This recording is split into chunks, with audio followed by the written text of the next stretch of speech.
Okay, boys and girls, welcome back. Redmissed in the house once again. How you doing? I hope everyone's doing great. I'm doing great. And we, my friends, are talking about some late stage gameplay today. Now, as you guys know, I'm not at that stage on these servers at the moment, but I want to talk about something for you guys that are higher level than what I am at the moment. But also, I want to talk about something that means that all of you guys in the lower stages of the games can sort of start looking at replacing people very quickly and start working on particular heroes to level up. Now, the reason why I want to do this is because a lot of people have got into the standard setup of, if I show you right here, they'll turn around and tell you the best 5-star heroes are the War Mage, the Witch, and the Blood Commander.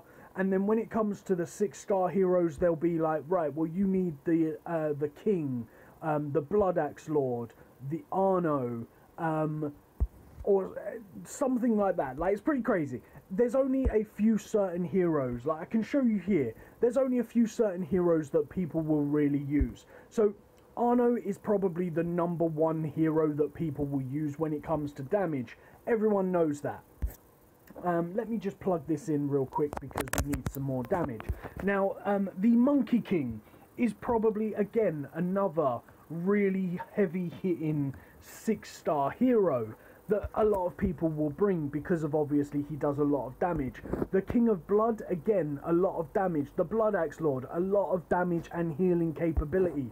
So they're the main 6-star heroes that people will bring. Also the Source of Fear, because he's got a good healing ability.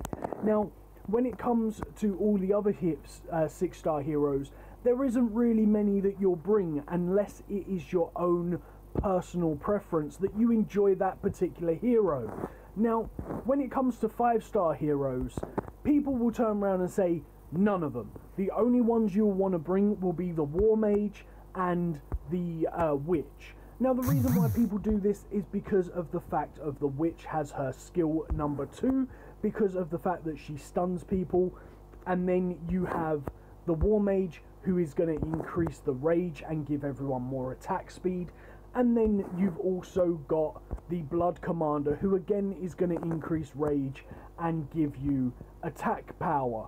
Now, these are all very good things, but these are not the best heroes inside the game. Now, a lot of people will turn around and say, well, yeah, no, they're definitely the best heroes in the game because all the top people use them. Now, since the brand new update, we can see here that all heroes now have speciality traits, which is really, really good. If you look through these traits, some of these heroes are super overpowered, and people have not looked at these traits because they don't use the heroes. So I want to talk about a couple of the heroes that are super overpowered. So let's take a look at Arno, for example. He's gonna give himself more attack, basically. Okay, so not only is he gonna increase his attack damage, he's already super powerful, but now he's gonna increase his critical damage, which means he gets even more super powerful.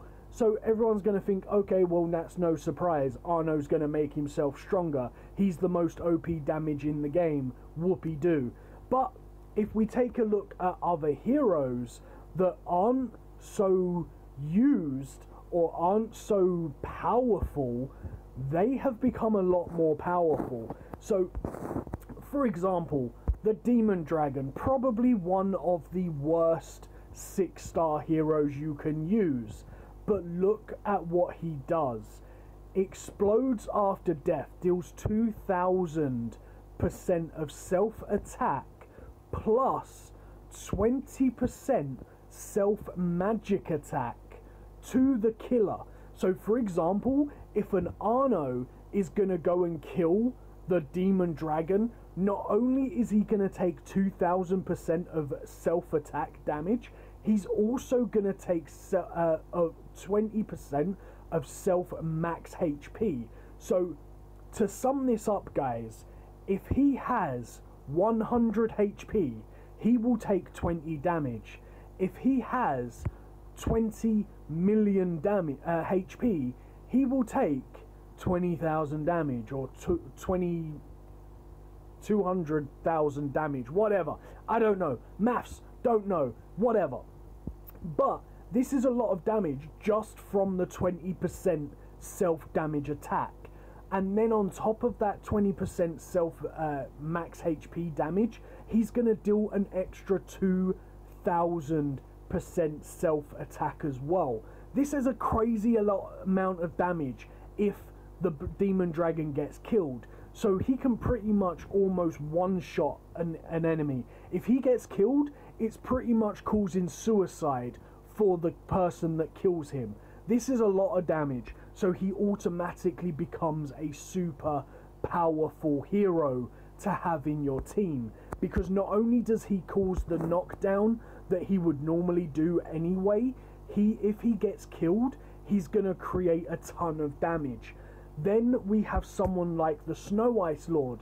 Look at this spell that he has. Once he gets to Evo level 21, instantly kill enemy units with health below 15% of their max health.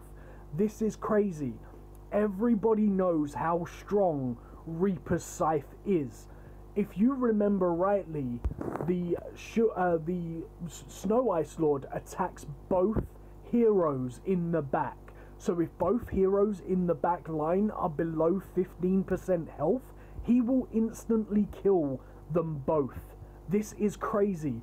So if you have the Snow Ice Lord, you want to bring things that are going to attack the back row. So you're going to want to bring stuff like Meteor. You're going to want to bring... what else can you get? You can get the Ice Fragment spell. You can bring Volcano. You can bring Eruption. Touch of the Abyss. Anything like that. Because these will create insta-kill attacks for the Snow Ice Lord.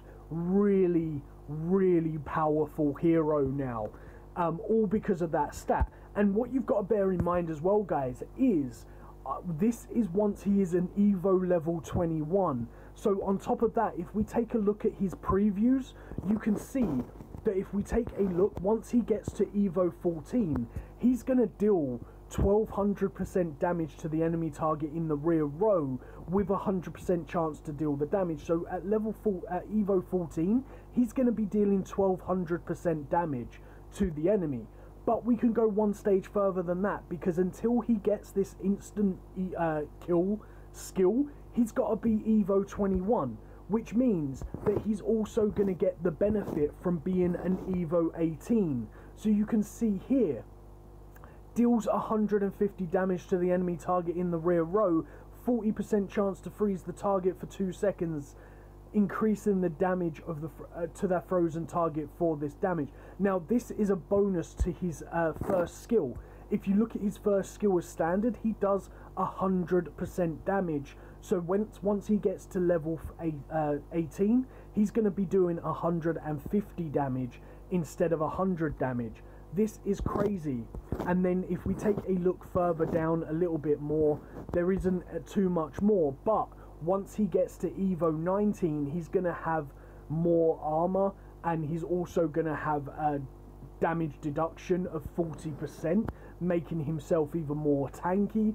At Evo 1, increase the enemy units of the below 15% of their max HP. This is crazy, or their max health in this case. There is some really, really crazy things that will happen with these heroes. So if you are top tier players, like at the end of the game, don't just be thinking, well, I've got Arno, who is Evo level 20 right now, and he's just amazing, he's the best hero in the game. There are other heroes that have definitely come into play, and I'm going to talk through some of the most overpowered heroes inside the game now, guys.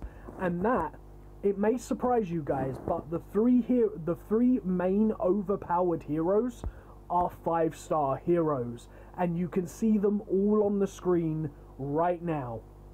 So starting off with in third place, the third place overpowered hero, you may be surprised, but we are looking at the Knight. Now, the reason why we're looking at the Knight is quite simply because look at his speciality trait. Evo level 24, increase 20% of health recovery effect for all heroes. Now, if you run people like the Bloodlord, the Source of Fear, any healing kind of spells inside your hero bar, this will increase the healing capability of that by 20%. Now, not only does it do that, but it increases the healing percentage of this actual hero. So once he is an Evo 24, his main skill, instead of healing for 80% of self-attack, he's going to heal for 100%. His secondary, restore HP equal to 300, will now go to 320 of self-attack to all friendly units. Now, on top of that, you're going to get the bonus effects of the Evo possibilities. So look at this. Restore HP equal to 600% of self-attack of all friendly units. This is going to be 620% instead. Now, this is the secondary spell, the first spell, sorry. This is his secondary spell because you can see that it has a blue flag, and then because this at Evo 18 it has a red flag, means that it's the main priority skill. So instead of healing for 80% of HP, this will now heal for 160%, increased by 20 because of the Evo 24 evolution. He will actually be healing for his normal skill of 180% of his self-attack for the lowest HP. If we scroll down a little bit more and we get to the hero evolving of level 23, which he will get again because of the fact that the heal skill needs to be Evo 24, his skill number 2, because again it's a blue flag, restore HP equal to 900% of self-attack. This is actually going to be restored by 920% because of his Evo 24 speciality trait, which is a ton of HP for your hero. This makes it so that one hero in your front line could potentially become immortal because he's going to be doing so much healing. It's going to be incredible. If you've got someone like the Source of Fear or the Blood Axe Lord as your main tank, they are almost unkillable because of the fact of not only are they going to heal themselves, which is going to get an extra 20% bonus healing effects because of this guy's first skill, because it upgrades every single hero's healing capability. So if you've got the Blood of Lord, the God of Blood, Blood Axe Lord, or the Source of Fear, they are going to heal themselves for their first skill. Like, look at this. Secondary skill for Arno, Anger skill, which is going to give deal 300% damage to all enemy targets and turn all that damage into the caster's HP. So if he hits all 5 targets for 300 damage, he's going to heal himself for 1500% damage, increased by 20%. On top of all of that, he's going to heal himself for probably about another 100,000 more HP than what he would have anyway.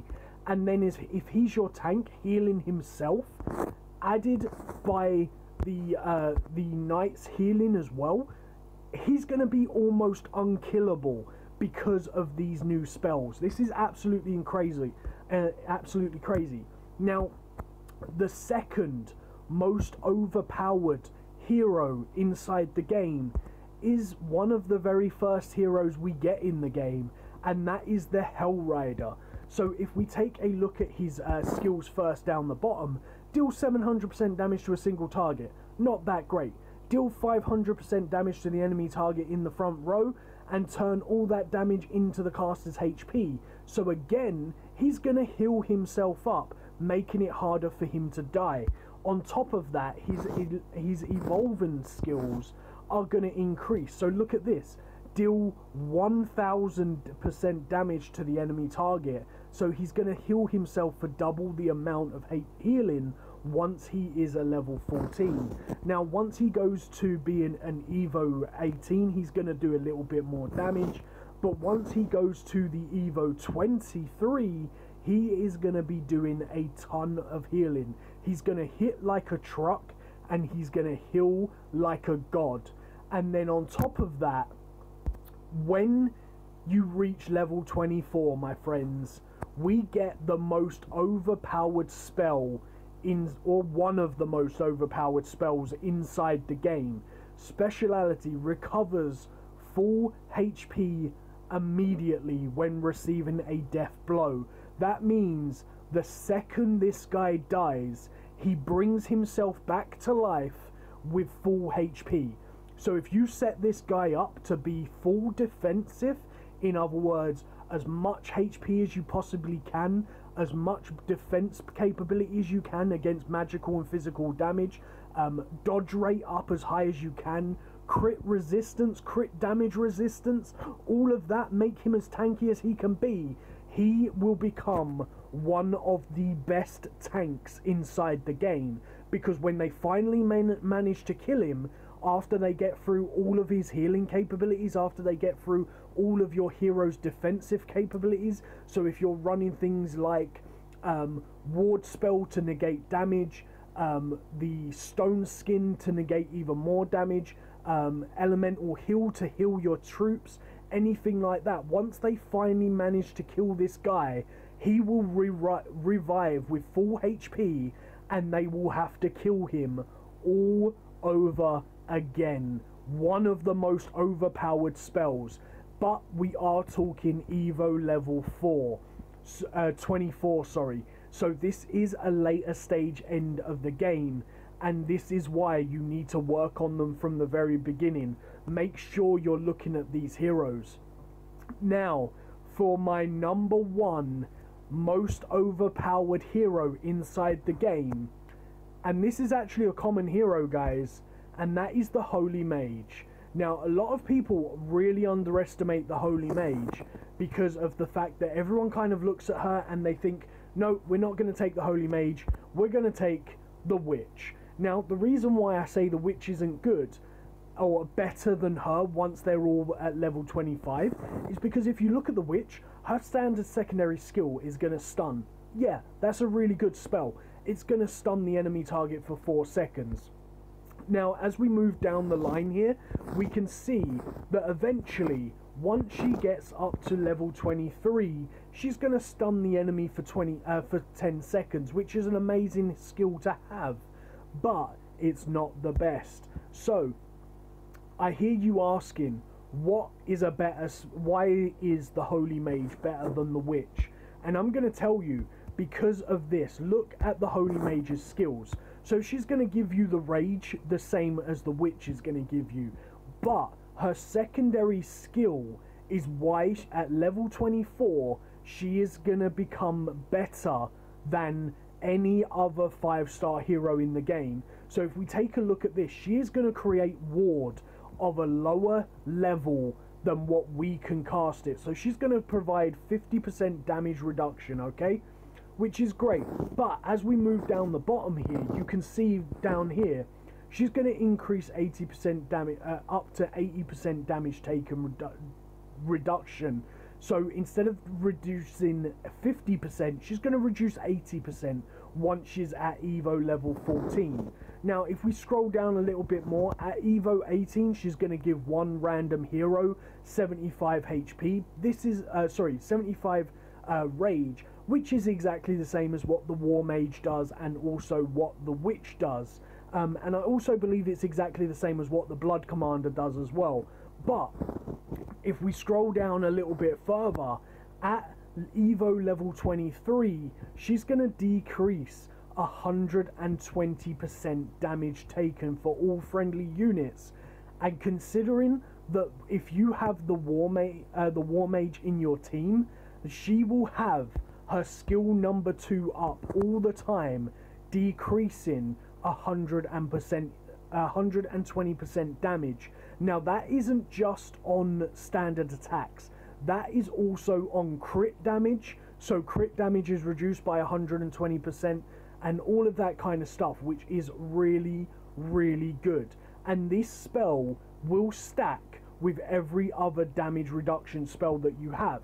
Now on top of that, she has her speciality effect, which, if you look at this, enemy loses 1% of current HP or health each second until the battle ends.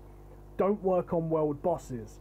Now, world bosses doesn't really matter, but if you look at this, how many times have you had an Arno at 1 HP because of a spell that you've cast? How many times have you had a tank at 1 HP that you just can't seem to get rid of because you don't have the damage, or you've been frozen by something, whatever? This is going to be a crazy skill because it's always going to be doing damage. Unlike your witch, who doesn't do any damage, the holy mage will do a little bit of damage. So if you think about it, 5 seconds in a fight, that is 5% damage. Now, if you take into consideration that most battles are won within the side 3 spells, you can go ahead and do like 10% HP damage to the enemy team, and that is all 5 people on the enemy team in that 10 seconds that could potentially win you the fight. Now, that is a crazy amount of times. And what I mean by that is, like, look at this, guys. If I literally just come down here, like, let's just go into the map and let's go nightmare mode, and we'll do a fight. So as soon as we start this fight, you can calculate how much time it's going to take me to obviously kill this team. We're going to be able to see by the clock up in the top, and just take a think about how much damage she's actually going to do in that amount of time, because it's 1% on all 5 of the enemies. So let's go ahead and just go ahead and hit our very first spell. So our very first skill, we can see here that our war mage hasn't done, our witch hasn't done any damage to the enemy team for me right now, but we've been fighting this guy for 6 seconds, so that is 6% max HP that the other one would have created. So 8 seconds in order to deal that fight. So it doesn't seem like too much, but at these lower stages of the game, the fights aren't taking too long. But take into consideration that when you've been fighting some of the other battles, and you've been fighting a battle and it might have taken you like 2 minutes, you've got to remember that's 120% of their damage that they're gonna lose, because she takes away 1% per second. That's a lot of damage. If you've got people in your front row, so for example, if you go and hit the ward spell, like, the ward spell takes 20 seconds before it runs out, or it could potentially take 3 hits. Now, on average, if you turn around and say that your ward spell, even if you're fighting in PvP and you're fighting against an Arno, you could probably say that your ward spell might last, I don't know, maybe 2 or 3 hits off of the Arno. That's still gonna be like 3 seconds, which your holy mage could deal damage to that Arno. You could have people like the stone skin, that, for example, if I cast the stone skin on my king right now, he would be immune to damage. So if their enemy Arno is attacking my king, he would be immune to damage for 6 seconds. So that would mean that my holy mage would get 6% damage off on all 5 enemy targets. So even though it's only 6% damage on one hero, that's a total of 30% damage across the board. Sorry, it's 36% damage across the whole board, which is crazy because of the fact that just little things like that. So before you even know it, that one hero, as long as you set up your team in the correct way in order to obviously protect your main tank and make it so that her skill can kick in, you could potentially kill half of the enemy team with just the holy mage skill once she is level 24. But tell me what your thoughts are on these spells down in the comments down below. Tell me if you found any other heroes with more overpowered spells than I think. But personally, I would say that if you are at the beginning of the game or if you are at the end of the game, you 100%, and even more so if you have the motorcycle. If you have the motorcycle and you upgrade the skill number 1, that means you're going to be almost immune to being stunned because of the I think it's called Iron Man or Stone Man, the motorcycle skill number 1 gives immunity by 90% to stun effect, which means the witch is almost useless against you. And if you fight anyone in PvP that is high level with the motorcycle, you might as well not even have the witch in your team against them guys anyway, because they're not going to benefit you. But tell me in the comments down below who you think is the most overpowered hero in the game with these new spells. Do you really think that it is going to change the ways of the game? Because me personally, I genuinely think it will. I honestly believe that once heroes are at level 24, Arno will not always be the best damage dealing hero to bring. The King or the Blood Axe Lord is not always going to be the best tank to bring, and 100% the Witch is definitely not one of the best 5-star heroes to bring. The Holy Mage, hands down, beats the Witch as your secondary 5-star hero. Now, as terms of the other 5-star hero, with being the War Mage, I kind of think he still holds a very, very strong spot inside the team, and that is purely because of the fact of what he does. If you look at his spells, obviously his main spells aren't that great. His speciality skill, again, isn't that great. But by the time he is an Evo level 24, if you look at this down the bottom here, guys, Evo level 24, an increase of 150% magic speed, attack speed. This is a super strong spell to have. So I still think when it comes to 5-star heroes, the War Mage is still a must-have hero inside your team. But for the end stages of the game, the War Mage is not, the Holy Mage is 100% the best 5-star hero you can have for the end stages of the game. But that's just my thinkings. Tell me in the comments down below if you disagree. But for me, that is it. I'm going to see you tomorrow. Peace on the streets.